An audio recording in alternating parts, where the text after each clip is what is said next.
আসসালামু আলাইকুম ওয়া রাহমাতুল্লাহি ওয়া বারাকাতুহু। আলহামদুলিল্লাহি রাব্বিল আলামিন ওয়াল আকিবাতু লিল মুত্তাকিন ওয়াসসালাতু ওয়াসসালামু আলা সাইয়্যিদিল আমবিয়া ওয়াল মুরসালিন। প্রশংসা আল্লাহ রাব্বুল আলামিনের, যিনি আমাদের সুস্থ রেখেছেন, ভালো রেখেছেন। আশা করি সবাই ভালো আছেন।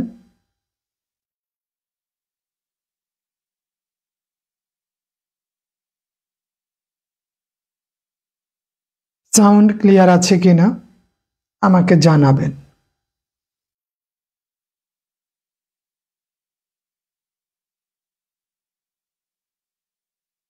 সবকিছু ওকে আছে? জি, মাহবুবা আফরা ম্যাম, ওয়ালাইকুম আসসালাম। ইদ্রিস আলী সাহেব, ওয়ালাইকুম আসসালাম ওয়া রাহমাতুল্লাহ। প্রথমেই বলে রাখি যে যে শিডিউল দিচ্ছে সেটাতে সম্ভবত সহকারী মৌলবীরটা থাকবে না, যদি থাকেও তাও আপনার অল্প কিছু থাকবে। কিন্তু ফেব্রুয়ারিতে সহকারী মৌলবীর ভাইবা হবে, এতে কোনো সন্দেহ নাই, এটা নিশ্চিত। বর্তমান শিডিউলে সহকারী মৌলবী থাকতেও পারে, নাও থাকতে পারে, কিন্তু ফেব্রুয়ারির ভাইবায় সহকারী মৌলবী নিশ্চিত, এতে কোনো সন্দেহ নাই। ওইটা নিয়ে তো আপসেট বা পেরেশানি হওয়ারও কিছু নাই। পরীক্ষা ভাইবা তার নিয়মেই আসবে। আপনি চাইলেও দেখবেন ফেব্রুয়ারিতে আসবে, না চাইলেও ফেব্রুয়ারিতে আসবে। সুমাইয়া বিনতে হাবিব ম্যাম, আইবির রহমান ম্যাম, জি আলহামদুলিল্লাহ, ওয়ালাইকুম আসসালাম ওয়া রাহমাতুল্লাহ। আমরা চাইলেও আসবে, না চাইলেও আসবে। সুতরাং এটা নিয়ে তো আপসেট বা পেরেশানির কিছু নাই, আমরা আমাদের নিয়মে এগিয়ে যাব ইনশাআল্লাহ। তো আজকে আমরা কথা বলবো ফিকা নিয়ে, যে ফিকা থেকে আমাদের মাঝে মাঝে প্রশ্ন করা হয়ে থাকে। বিশেষ করে যারা অনেকেই ফিকা নিয়ে পড়াশোনা করেছে, তাদেরটা ছাড়াও আমাদের কমন কিছু জিজ্ঞাসা থাকে ফিক রিলেটেড, সেটা হলো মাসআলা মাসাইল। এই বিষয়টা মোটামুটি অনেক সময় যারা ফিকাতে কামেল করে তাদেরকেই প্রশ্ন করা হয়ে থাকে বেশি। রোলটা এখন পাবলিশড হয় নাই, দিয়ে দিবে খুব শীঘ্রই সার্ভার থেকে। ওদের তো সার্ভার অনেক সময় অজ্ঞান থাকে, তাদের সার্ভারগুলো, আল্লাহ ভরসা। তো ফিকার ক্ষেত্রে প্রথমেই আমাদের জানতে হবে আমাদের যে মূলত ফিক, এটা কি নিয়ে কাজ করে, ফিক কাকে বলে। আলহামদুলিল্লাহ জাকির সাহেব, কাকে বলে, এটার আলোচ্য বিষয় কি, ফিকা রিলেটেড, ফিকা কাকে বলে, আলোচ্য বিষয় কি, এটার উদ্দেশ্য কি, এবং ফিক শাস্ত্রের উৎপত্তি কার থেকে, উসুলুল ফিক, উসুল ফিকা এটার আবিষ্কারককে বলতে পারেন। উসুলের ফিকার আবিষ্কারককে, ফিকার আবিষ্কারক আমরা জানি ইমাম আবু হানিফা।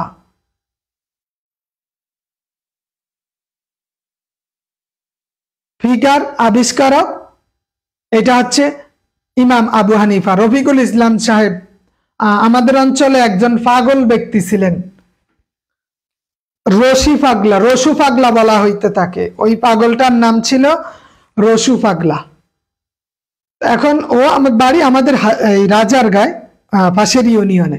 আমাদের ইউনিয়ন তো বাকিলা, এই ইউনিয়নে সে বাজারের দিন আসতো, সোম এবং বৃহস্পতিবার বাজার বসতো। তো বৃহস্পতিবার দিন সে আসতো শীতকালে। আসার পর আগে তো আপনার ওই যে খেজুরের রস যারা বিক্রি করতো, তো রসের হাঁড়ি থাকতো। এখন সে ওই রসু পাগলা বাজারের ওই জায়গা দিয়ে যাত যেখানে খেজুরের হাঁড়ি, খেজুরের রসের হাঁড়ি থাকতো, ওই দিক দিয়ে যাইতে খপ করে সে তার ডান হাতটা খেজুরের ওই রসের হাঁড়ির মধ্যে ডুবাই দিত, দিয়ে বলতো ডরাইলেই ডর, গড়িয়া দিলে কি এর ডর। আর একটা কথা ছিল যে ডরাইলেই ডর, গড়িয়া দিলে কি এর ডর, মানে একটা সেই কথা বলেই খেজুরের ওই হাঁড়ির রসের হাঁড়ির মধ্যে হাত ঢুকাই দিত।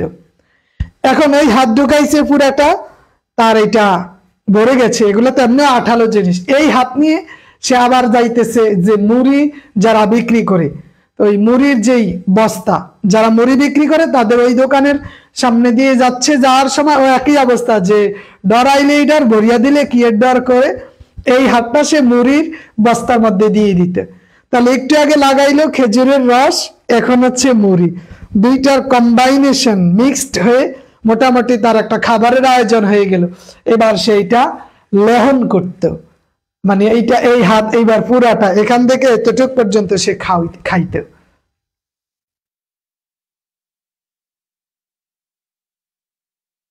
এই যে তার একটা প্রবাদ, সে পাগল হলো যে ডরাইলেই ডর, ধরিয়া দিলে সে ডর, তার যে একটা কথা। আমি বলবো বিষয়টা তো এইরকমই যে আপনার বাইবা ডরাইলেই ডর, বাইবা দিয়ে দিলে কিসের ডর। আপনি জানেন যে এটা ইজি বিষয়, যে আপনাকে কমন কিছু প্রশ্ন জিজ্ঞাসা করবে, 2-3টার বেশি প্রশ্ন করবেই না, এইটাও তো আপনি জানেন। সুতরাং ওইটা নিয়ে এত পেরেশানির কিছু নেই। হ্যাঁ, তো আমরা যাই হোক, তাহলে প্রথমে আমরা দেখব ফিকহ শাস্ত্রের আবিষ্কারক হচ্ছেন ইমাম আবু হানিফা। নাম কি? ইমাম আবু হানিফা। আবু হানিফা ফিকহ শাস্ত্রের আবিষ্কারক। ইমাম আবু হানিফা বলেন বা ইমাম শাফিঈ বলেন ফিকহ শাস্ত্রের পরিবার হচ্ছে ইমাম আবু হানিফা। ফিকহ শাস্ত্রের পরিবারকে ইমাম আবু হানিফা। যে ইমাম শাফিঈ বলেন যে ফিকহ শাস্ত্রের বিষয়ে সবচেয়ে বেশি পাণ্ডিত্য যার কাছে ছিল তিনি ইমাম আবু হানিফা ছিলেন। তাহলে ফিকহের আবিষ্কারক কে? আবু হানিফা। কিন্তু উসুলুল ফিকহ, কিসের? উসুল ফিকহের আবিষ্কারক কে? উসুলুল ফিকহের আবিষ্কারক হচ্ছে শাফিঈ, ইমাম শাফিঈ। কিন্তু আমাদের উস্তাদ বলতেন আরবা মাযহাবুন হাক্কুন, 4টা মাযহাব সত্য, 4টা মাযহাবই সত্য। এজন্য আমরা অনেক সময় ইমাম হানাফি মাযহাবের হলে শাফিঈ মাযহাবের বিষয়গুলোকে নিগলেক্ট করে থাকি। মাসালাগত দিক থেকে প্রত্যেকেই সঠিক, প্রত্যেকটা মাযহাবই সত্য, ন্যায়ের উপর আছে, কারণ প্রত্যেকের লক্ষ্য হলো জান্নাত, সিরাতুল মুস্তাকিমের দিকেই সবাই হাঁটছে। এই ক্ষেত্রে আমাদের দেখতে হবে ইমাম আবু হানিফার জীবনীটা আমাদের জানতে হবে। ইমাম আবু হানিফার পূর্ণ নাম কি? ইমাম আবু হানিফার পূর্ণ নাম কি? তিনি 80 হিজরিতে জন্মগ্রহণ করেন, 150 হিজরিতে ইন্তেকাল করেন।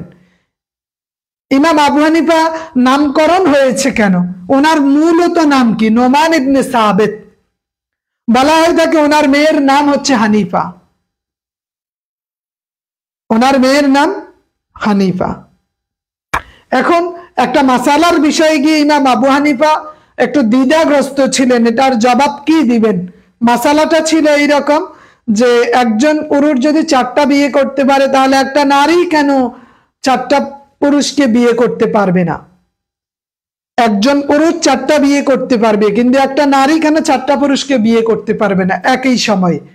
এখন এই প্রশ্নের জবাব দিতে তিনি একটু দ্বিধাগ্রস্ত ছিলেন যে কি দেওয়া যায়। যথাযথ উত্তর তিনি প্রকাশ করতে একটু বিড়ম্বনার মধ্যে ছিলেন। সেক্ষেত্রে তার মেয়ে এই প্রশ্নের সুন্দর সমাধান দিয়েছিলেন বিদায়। তখন তিনি মেয়ের সাথে তার কথাবার্তার এক পর্যায়ে মেয়েটা তার বাবাকে একটু, দেখেন মেয়েটাও কতটা জ্ঞানী, সে এমন নামটাই বলল যে আমার নামে পরিচিত হওয়ার মানেই হলো পৃথিবীর মানুষ সবসময় আমার নামটাই জানবে, হানিফা। এজন্য বলা হয় ইমাম আবি হানিফা বা আবু হানিফা, হানিফার পিতা, যার প্রকৃত নাম হচ্ছে নোমান ইবনে সাবিত। 80 হিজরিতে যিনি জন্মগ্রহণ করেছেন এবং মৃত্যু হয়েছে 150 হিজরিতে। এবং মাযহাবের মধ্যে 4 মাযহাবের ক্ষেত্রে তিনি একমাত্র ব্যক্তি তাবেঈ ছিলেন, যিনি সাহাবীদের দেখেছেন তাকে কি বলা হয়? তাবেঈ। তিনি তাবেঈ ছিলেন, আর অন্য সবাই ছিলেন তাবেঈন। জি, ওমর ফারুক সাহেব ময়মনসিংহ থেকে, আলহামদুলিল্লাহ। তাহলে ইমাম আবু হানিফা 80 হিজরিতে জন্মগ্রহণ করেন, কিন্তু ইমাম শাফিঈ 95 হিজরিতে জন্মগ্রহণ করেন। 93 হিজরিতে জন্ম, 169 মৃত্যু। 93 হিজরিতে জন্ম, 169 হিজরিতে মৃত্যু। দুইজনের সমসাময়িক সময়েই জন্মগ্রহণ করেছেন। এই ইমাম শাফিঈ বলেছিলেন কেউ যদি ফিকহ শাস্ত্র সম্পর্কে জ্ঞান অর্জন করতে চায় সে যেন ইমাম আবু হানিফাকে অনুসরণ করে। ইমাম আবু হানিফাকে অনুসরণ করে। মান আরাদাল ফিকহ ফালইয়ালমিজ আসহাবু আবি হানিফা। কেউ যদি ফিকহ শাস্ত্রের পাণ্ডিত্য অর্জন করতে চায় সে যেন ইমাম আবু হানিফাকে অনুসরণ করে বা তার কাছ থেকে ইলম শিখে। তাহলে ইমাম আবু হানিফার পূর্ণ নাম কি? তার পূর্ণ নাম হলো নোমান ইবনে সাবিত। কি নাম? নোমান ইবনে সাবিত। তিনি আনাস রাদিয়াল্লাহু তাআলার দর্শন লাভ করেছিলেন। তিনি যাকে দেখেছেন আনাস রাদিয়াল্লাহু তাআলা। এরপরে আসে ইমাম শাফিঈ। বলা হয় তাকে ইমাম শাফিঈ কত উঁচু স্তরের একজন ইমাম ছিলেন যে একবার ঈদের পূর্ব মুহূর্তে তার পরিবারের তার সন্তানাদের জন্য তখন কেনাকাটা করার জন্য কিছুই ছিল না। তার কাছে সম্ভবত 7 মতান্তরে 60 দিনার ছিল। এই মুহূর্তে তিনি একজন ব্যক্তিকে দেখতে পেলেন, ভিক্ষুক মানুষ। তিনি বলতেছে যে আমাকে একটু ভিক্ষা দিবেন যে আমি 3 দিনের 7 দিনের অনাহারী, যে প্রচন্ড ক্ষুধা, বাড়িতে বাচ্চারা আছে, আমি কিছুই করতে পারতেছি না। ইমাম শাফিঈ বললেন আমি তো 3 দিনের অনাহারী, 3 দিন ধরে চুলায় আগুন জ্বলে না, খুব কষ্টের মধ্যে আমরা আছি। কিন্তু আমাদের চেয়ে বেশি কষ্টে আছে ওই ভিক্ষুক, ওই ব্যক্তির পরিবার। তিনি তার যে কয়টা মুদ্রা ছিল, দিনার ছিল, ওইটা ওই ব্যক্তিকে দিয়ে দিলেন। ইনি হচ্ছে ইমাম শাফিঈ। খালি হাতে বাসায় ফিরলেন। কিন্তু আল্লাহ রাব্বুল আলামিন পরবর্তীতে ওই ঈদের পূর্ব মুহূর্তেই খলিফা দ্বারা তার কাছে প্রায় একটা উট সমপরিমাণ দিনার, খাবার, পোশাক আদি পাঠিয়ে দিলেন আল্লাহ রাব্বুল আলামিন। এই যে জ্বলন্ত উদাহরণ শরিয়ার ক্ষেত্রে, এরাই কেন ইমাম, এদেরকে কেন মানুষ অনুসরণ করবে? কারণ তারা ইমামদেরও ইমাম। তারা হচ্ছে যুগ শ্রেষ্ঠ আলেম, মুত্তাকি ব্যক্তিবর্গ। তো ইমাম শাফিঈ তাদের একজন। আমরা জানি যে মাযহাব বা ফিকহের ক্ষেত্রে, ফকিহ হওয়ার ক্ষেত্রে 8টা বৈশিষ্ট্য থাকে। যে ফকিহ, আমরা তো মুফতি, ফতুয়াবিদ, সহজেই ফকিহ বলে বই, কিন্তু আমাদের এই ফকিহ কতটুকু গ্রহণযোগ্যতা আছে? ইমাম আবু হানিফা কেউ বলছে 2 জন, কেউ বলছে 3 জন সাহাবীর দেখা পেয়েছেন। তবে ইমাম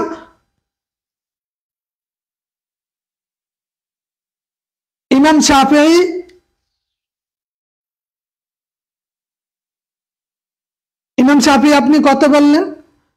ইমাম শাফিঈ সরি একটা জিনিস ভুল হয়েছে। হ্যাঁ, এটা ইমাম মালিক 93-তে জন্মগ্রহণ করেছেন। ইমাম শাফিঈ 150 হিজরিতে জন্ম, 150 হিজরিতে জন্ম ইমাম শাফিঈ। আর ইমাম মালিক 93 হিজরিতে। ইমাম মালিক 93 হিজরিতে। আচ্ছা, তো ইমাম শাফিঈ ওনারটা দেখতে হবে। এরপরে ইমাম মালিক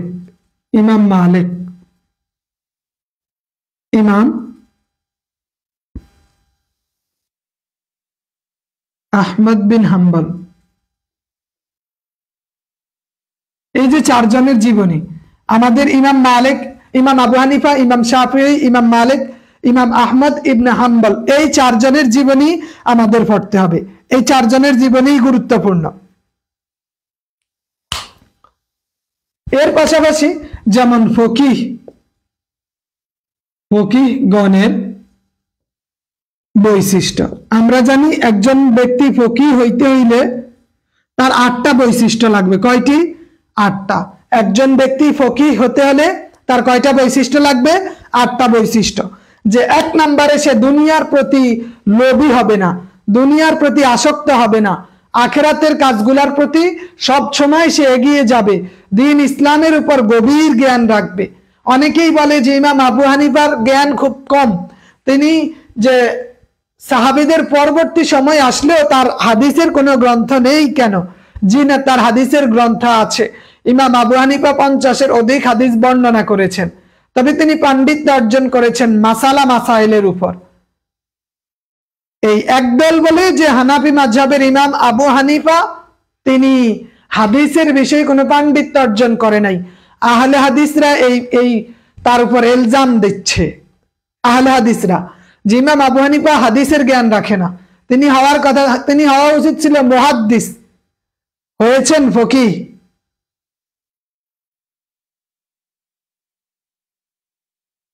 হয়েছেন কি? ফকিহ। কিন্তু এই কথাটা মিথ্যা। ইমাম আবু হানিফা প্রায় 50-এর অধিক হাদিস বর্ণনা করেছেন সহিহ সনদ দ্বারা, ওনার হাদিসের গ্রন্থও ছিল। কিন্তু তিনি কাজ করেছেন,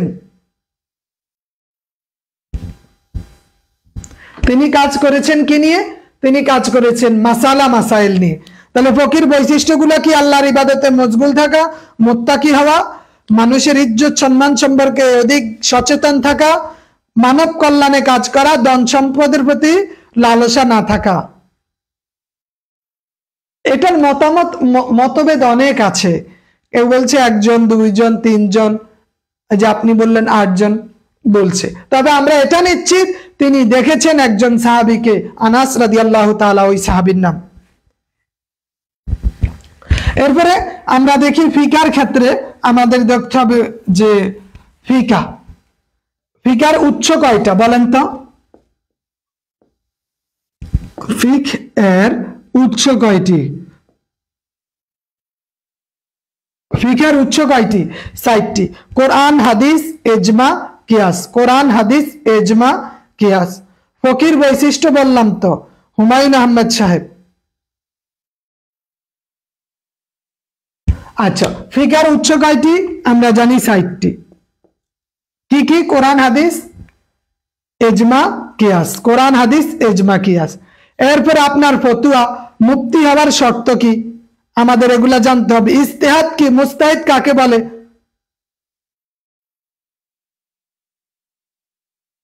এছাড়া আরেকটা গুরুত্বপূর্ণ প্রশ্ন আছে যে সাহাবীদের মধ্যে কোন কোন সাহাবীরা ফিকার ক্ষেত্রে অধিক জোর প্রদান করেছিলেন? কোন কোন সাহাবী ফিকার ক্ষেত্রে অধিক জোর প্রদান করেছিলেন? যে সাহাবীদের মধ্যে ফিকা শাস্ত্রে পারদর্শী কে কে ছিলেন? আব্দুল্লাহ ইবনে মাসউদ, আয়েশা রাদিয়াল্লাহু তাআলা, আব্দুল্লাহ ইবনে আব্বাস। এটা খেয়াল রাখবেন যে সাহাবীদের মধ্যে কারা ফিকা শাস্ত্রের পাণ্ডিত্য অর্জন করেছিলেন। সাহাবীদের মধ্যে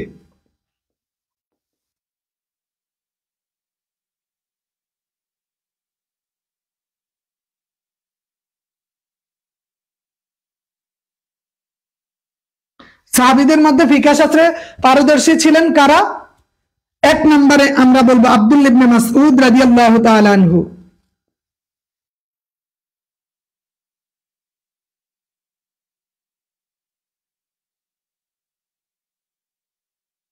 আব্দুল্লাহ ইবনে মাসউদ রাদিয়াল্লাহু তাআলা আনহু। 2 নম্বরে আয়েশা রাদিয়াল্লাহু তাআলা আনহা, হযরত আয়েশা রাদিয়াল্লাহু তাআলা আনহা।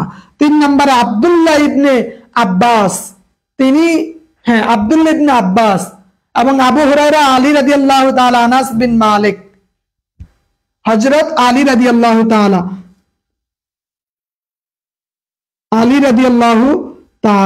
হযরত আলী রাদিয়াল্লাহু তাআলা। 4 নম্বরে আব্দুল্লাহ ইবনে আব্বাস,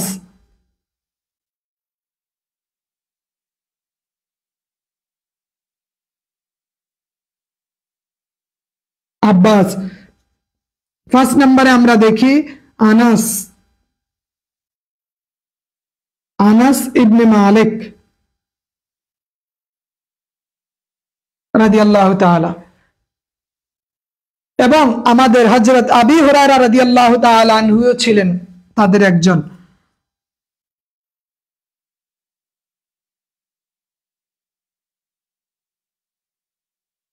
আবু হুরায়রা রাদিয়াল্লাহু তাআলা। তাহলে এই সাহাবীগণ ফিকাহ শাস্ত্রে পাণ্ডিত্য অর্জন করেছিলেন, তারা ফিকাহ শাস্ত্রে পারদর্শী ছিলেন। মাসালা মাসাইল গুলো এই সাহাবাই কারামরাই বেশি দিতেন।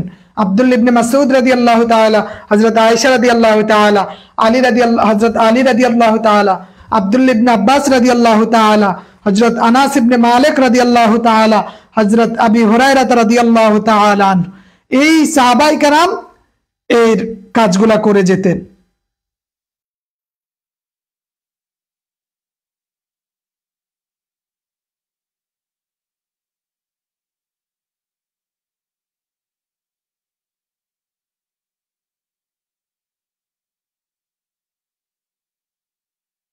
বলতে পারবেন হযরত আবু হুরায়রা, হযরত ইমাম আবু হানিফা এবং তার অনুসারীদেরকে কি বলা হয়?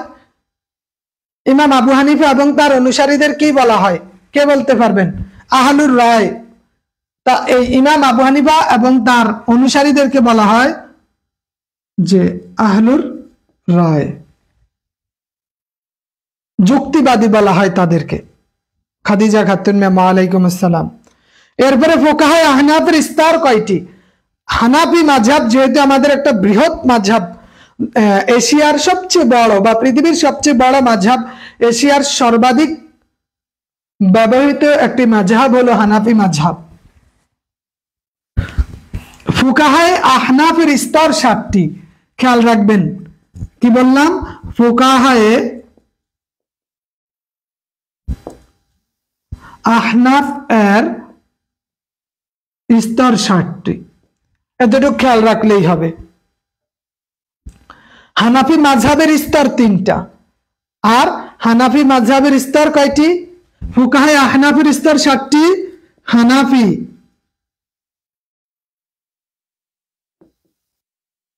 মাযহাবের স্তর 3টি। হানাফি মাযহাবের স্তর কয়টি? 3টি। আইম্মায়ে সালাসা কাদেরকে বলা হয়? হ্যাঁ, আইম্মায়ে সালাসা, আইম্মায়ে সালাসা কাদেরকে বলা হয়? 3 জনকে, ইমাম আবু হানিফা, ইমাম ইউসুফ, ইমাম মুহাম্মদ। আইম্মায়ে সালাসা 3 জন। কি?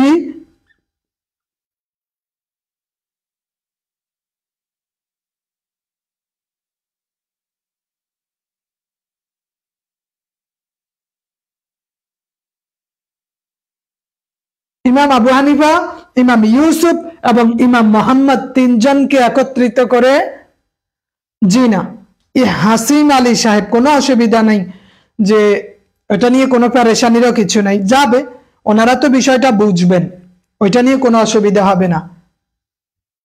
কারণ আপনার এটা তো আর সারা জীবন একরকম থাকে না, এটা বুঝতে হবে।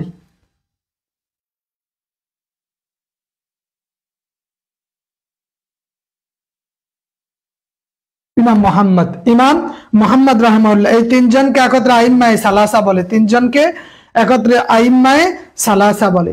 ইমাম আবু হানিফা, ইমাম ইউসুফ, ইমাম মুহাম্মদ রাহিমাহুল্লাহ তাআলা, রাহিমাহুল্লাহ, এদেরকে কি বলে? আইম্মায়ে সালাসা। আর আইম্মায়ে আরবা কাদেরকে বলা হয়? আইম্মায়ে আরবা, ইমাম আবু হানিফা, ইমাম শাফিঈ, ইমাম মালিক, ইমাম আহমদ ইবনে হাম্বল, এই 4 জনকে আবার বলা হয় আইম্মায়ে আরবা। তাহলে 3 জন হইলে আইম্মায়ে সালাসা 3 জনকে, আইম্মায়ে সালাসা 3 জন, আবু হানিফা, ইমাম আবু ইউসুফ, ইমাম মুহাম্মদ। আইম্মায়ে আরবা কারা? ইমাম আবু হানিফা, ইমাম শাফিঈ, ইমাম মালিকি, ইমাম আহমদ ইবনে হাম্বল।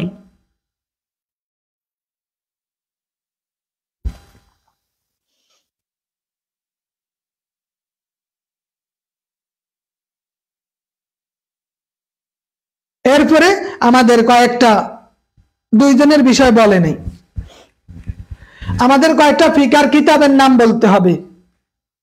ফিকার কিতাবের নাম, এটা মাথায় রাখতে হবে। যারা ফিক নিয়ে কামেল করেছেন, ফিকার কিছু কিতাবের নাম আমাদের জানতে হবে। ফিক এর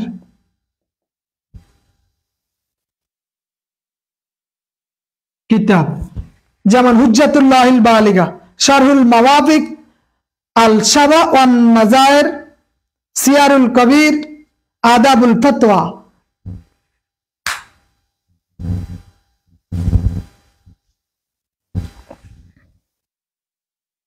এর পরবর্তী ক্লাস হবে আমির সোহেল সাহেব। আচ্ছা, এরপরে আপনাকে ফিকার ক্ষেত্রে আরো গুরুত্বপূর্ণ প্রশ্ন জিজ্ঞেস করতে পারে যে ভারত উপমহাদেশে কারা বেশি এই ফিকহের প্রচলন করেছেন?